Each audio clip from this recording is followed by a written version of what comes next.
materi perkuliahan PPKN. Sebelumnya, saya akan memperkenalkan diri saya.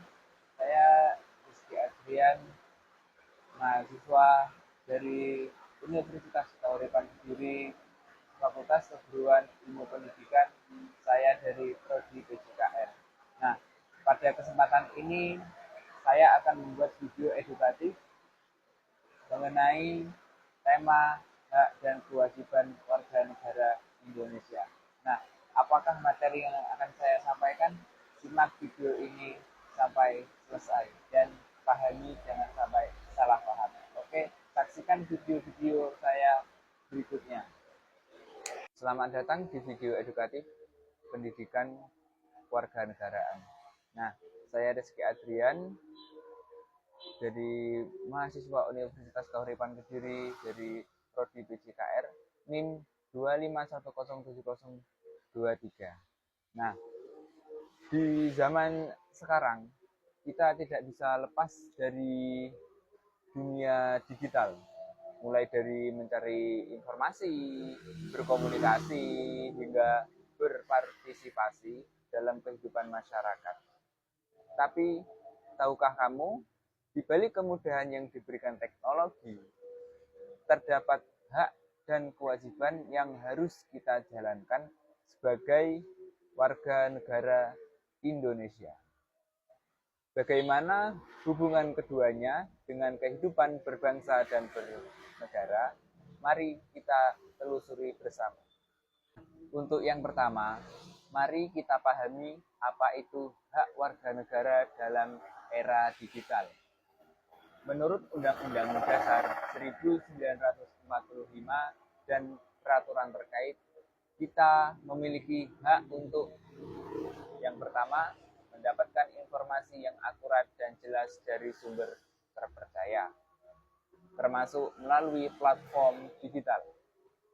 Yang kedua, bersuara dan berpendapat secara bebas, namun tetap dalam batasan hukum dan kesusilaan. Yang ketiga, mendapat perlindungan atas data pribadi kita, agar tidak disalahgunakan oleh pihak yang tidak bertanggung jawab. Yang selanjutnya, mengakses layanan publik secara digital, seperti pembayaran pajak, pengurusan dokumen, dan lain-lain.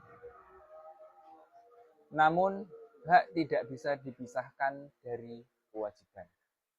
Sebagai warga negara yang baik, kita juga wajib menjaga keamanan informasi, tidak menyebarkan berita bohong atau hoax yang bisa merusak persatuan dan ketertiban. Menghormati hak orang lain, termasuk hak kekayaan intelektual dan kebebasan berpendapat orang lain. Yang selanjutnya, mematuhi semua peraturan yang berlaku di ranah digital, seperti Undang-Undang Informasi dan Transaksi Elektronik.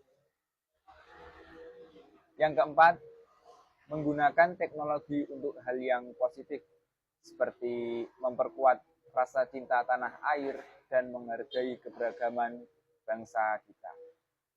Untuk lebih memahami, mari kita lihat contoh kasus yang pernah terjadi. Beberapa waktu lalu, ada informasi yang menyebar cepat di media sosial tentang adanya kekerasan di Jawa Timur. Namun ternyata informasi itu adalah hoax yang dibuat semata-mata untuk menimbulkan kekhawatiran. Akibatnya, banyak orang yang khawatir dan bahkan ada yang ingin mengungsi, padahal kondisi di lapangan aman saja. Namun, tidak semua hal di dunia digital negatif. Ada juga contoh yang sangat positif, seperti ketika masyarakat menggunakan platform digital untuk mengawal program pembangunan desa atau pembuatan konten kreatif tentang keragaman makanan khas Indonesia. Hal ini tidak hanya memperkuat rasa cinta tanah air kita terhadap budaya sendiri, tetapi juga memperkenalkan ke mata dunia.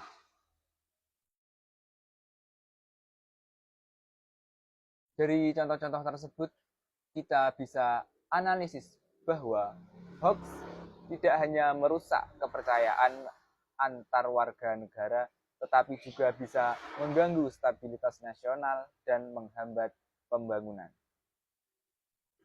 Yang kedua, penggunaan digital yang positif bisa menjadi alat yang kuat untuk memperkuat integrasi nasional, karena kita bisa saling belajar tentang budaya dan kondisi satu sama lain. Yang selanjutnya, masalah utama yang sering terjadi adalah kurangnya literasi digital di kalangan masyarakat, sehingga banyak yang mudah terpengaruh oleh informasi yang salah.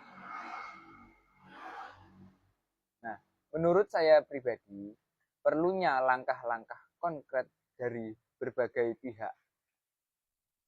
Yang pertama, pemerintah perlu meningkatkan sosialisasi tentang literasi digital dan menegakkan hukum secara tegas terhadap penyebar hoax.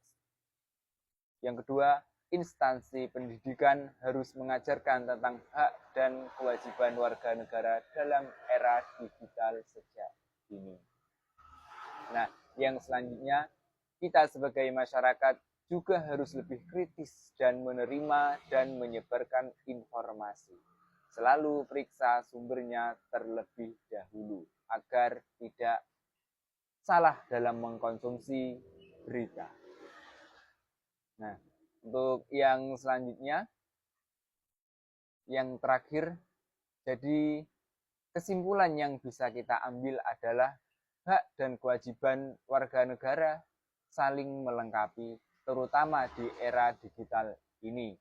Kita memiliki hak untuk menikmati kemudahan teknologi, tetapi juga harus menjalankan kewajiban untuk menjaga persatuan dan keutuhan bangsa. Nah, cukup itulah yang dapat saya sampaikan dan materi yang saya sampaikan guna untuk memenuhi tugas dari saya awal hingga akhir. Banyak kekurangan dan kekhilafan, saya mohon maaf yang sebesar-besarnya. Saya akhiri, wabillahi taufiq wal hidayah. Wassalamualaikum warahmatullahi wabarakatuh.